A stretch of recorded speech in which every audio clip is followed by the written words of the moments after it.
we've ever had for this movie. You have to say it every time. I don't know. You know, as I watch this, it's so impressive. Like, when I think about it, like, you have to keep the tension through the whole film. Nothing happening, but everything's happening. You have to dance and get people isolated one-on-one and find ways of getting them to confess things. So obviously the script must have gone through many permutations to get this tight of a script. Yeah, we wrote it over a very long time.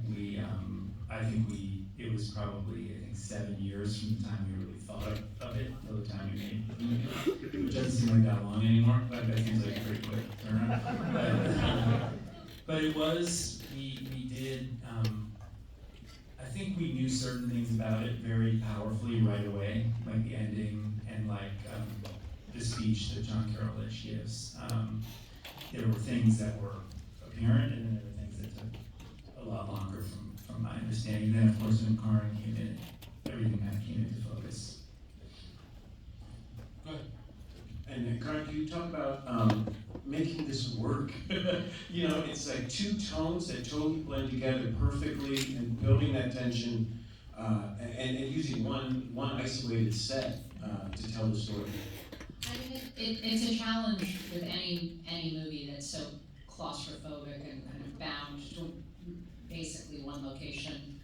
And that was always going to be the balance we had to strike, was hoping that we could keep a question alive for the audience long enough that when you got little bits of information that might help answer that question, you felt like you could keep sticking with it, because it's hard to be in one location and you're, kind of trapped the way the characters are. And everything's so earned. I love the fact that she leaves the party, because I was like, no one ever leaves in a horror film. He's like, just get out of there, leave. And she's like, she leaves people, and he checks the door with the car backing up. Like, people are making logical decisions throughout this film. You don't feel cheated in any way. Can you talk a little bit about any of that? Yeah, it was always kind of the question of how much you will take before you speak up or say, this is enough for me, or I'm uncomfortable, because that's a risk. It's putting yourself out there. So it was, you've all been in uncomfortable moments or witnessed uncomfortable things and thought like, okay, what do I do here? Is it more of a scene to walk out and make a thing, or is it just more of a powerful action? It's almost like we talked sometimes when we were making this about how our survival instincts have been kind of dulled by civilization, because it's supposed to work, like you're supposed to be safe, and you're not often. And so the struggle of it's always really fulfilling and fun to be in a house like this and see people really reacting the way that I do whenever Will is like, who the fuck are you? Why are you here? Well, this is not okay. And that desire to make it okay and to be better and to smooth things over is so human and powerful, and it's often a good thing, but in some cases, like this one, it's not. It's hard to be the person who's like, no, dude, that's weird. Yeah. Before we go any further, can I quickly mention one thing? First of all, Michelle Krushek, who played Gina, is here with us.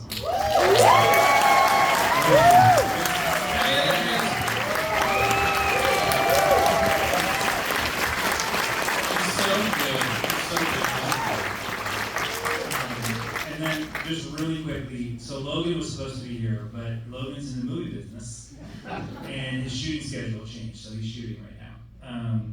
But he wanted me to quickly read this for everybody. Hello everyone at Beyond Fest. I'm gutted I can't be with you tonight. The invitation turning 10 feels surreal. It does. What began as a small terrifying dinner party has somehow grown into something much larger and enduring.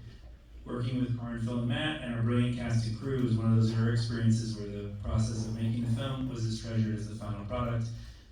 We carried the stakes with us wherever we went, And in the spaces in between, we gave ourselves joy, playing catch, competing in pull-up contests, battling in categories over lunch, and ending it all with ceremonial leaps into the pool, fully clothed in our wardrobe, upon each individual picture. And Michelle remembers, she did that too. Those moments can never be recreated. It's the secret sauce you can't fake. AI, he's going to do a speed against AI, which I'm excited about. AI can try to imitate a lot, but it can never render the true love and passion that goes into making a film. That love, that devotion is what makes The Invitation, in my opinion, a great film. I'm so proud of it, so grateful to every soul who helped build it, and I love you all. Thank you for being here tonight. He's kind of like grief-ridden McGree from The Thing. Like when I look at him, and it's a paranoid thriller. Can you talk about setting up the shots and choosing where to put the camera in these that you kind of feel voyeuristic and there's a tension throughout the film?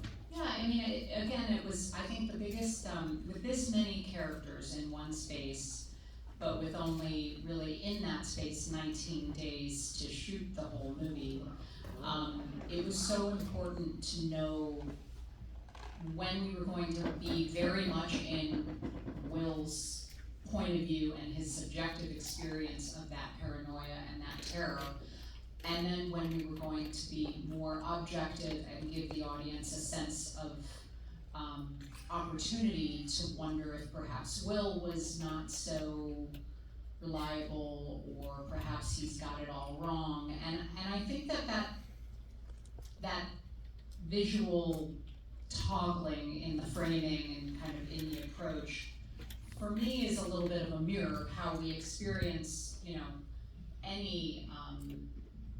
any slowly boiling water situation, which, just to point out, we are way past right this very second, point it out. And at what point do we decide things, I must take action? And so there was the sense that once Gina was demonstrably not well at the table, the whole look of not the look of the film, but the whole shooting style would shift. And then we would tip into something else altogether.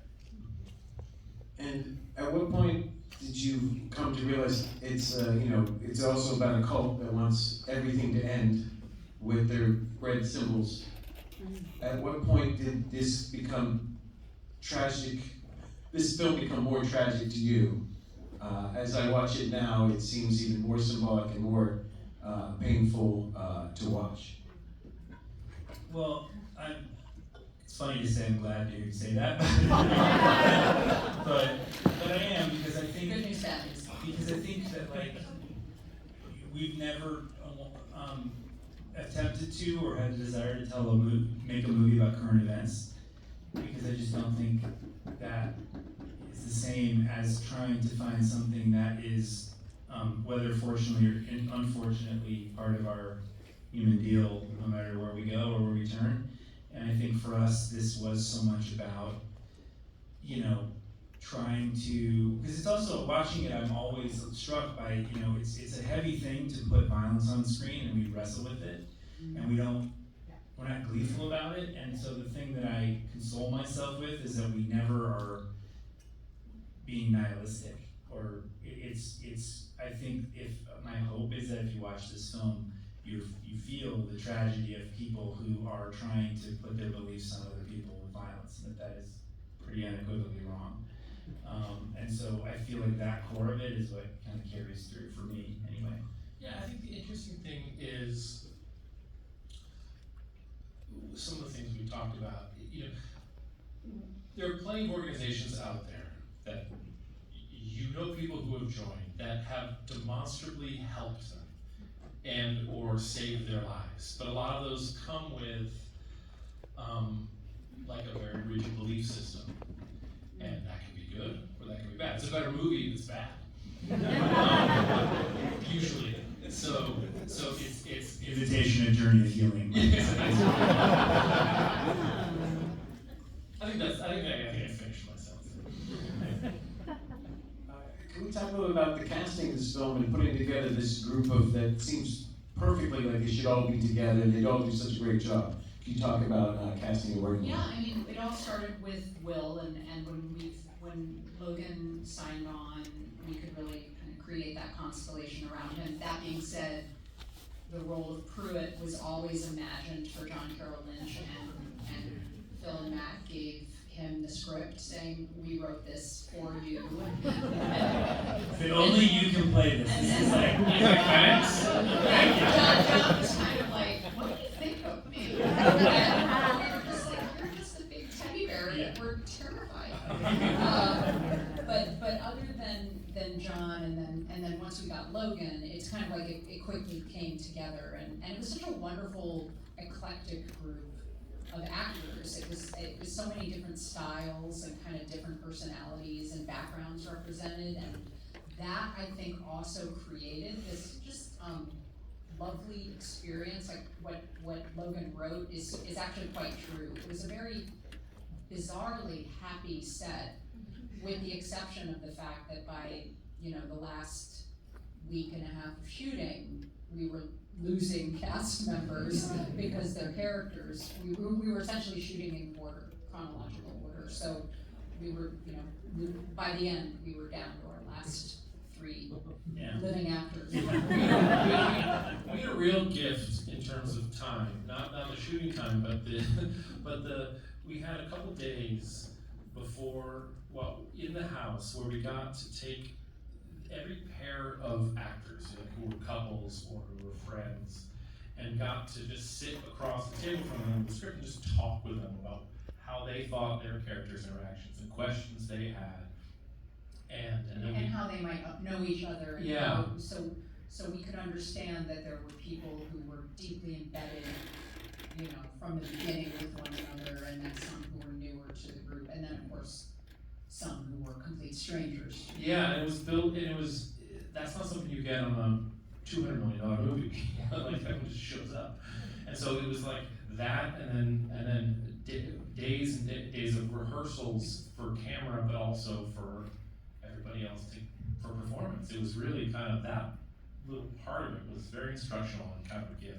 It's also really important because the way the film is shot, as you guys just saw, there's many scenes where everybody is in the frame, or many people are in the frame, and it's fun as a person who's now watched this movie, 35 times, in the theater, that there's always something that I notice or look at, or something one of the actors is doing, like Michelle has a reaction that I'm like, I never really noticed that before, that's really good, it's over there, but everyone has to be so locked in, because anyone in one of those big frames that isn't quite locked in would destroy everything. And so it was such an ensemble and such a feeling, and it's also the beauty of, I know there's filmmakers out there, like the beauty of making an independent film is if it goes right.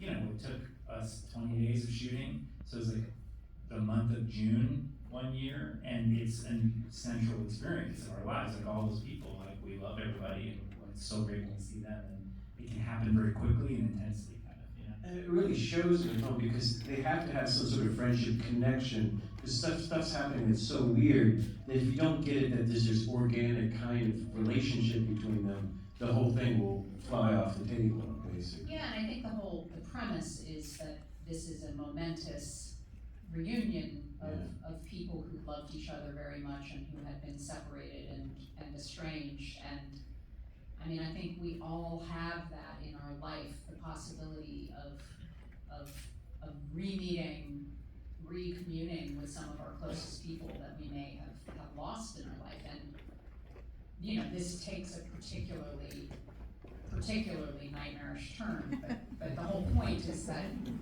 it's hard for everyone to be there, and some people are sort of papering over those cracks as a way to try and cope with the discomfort of it. It's always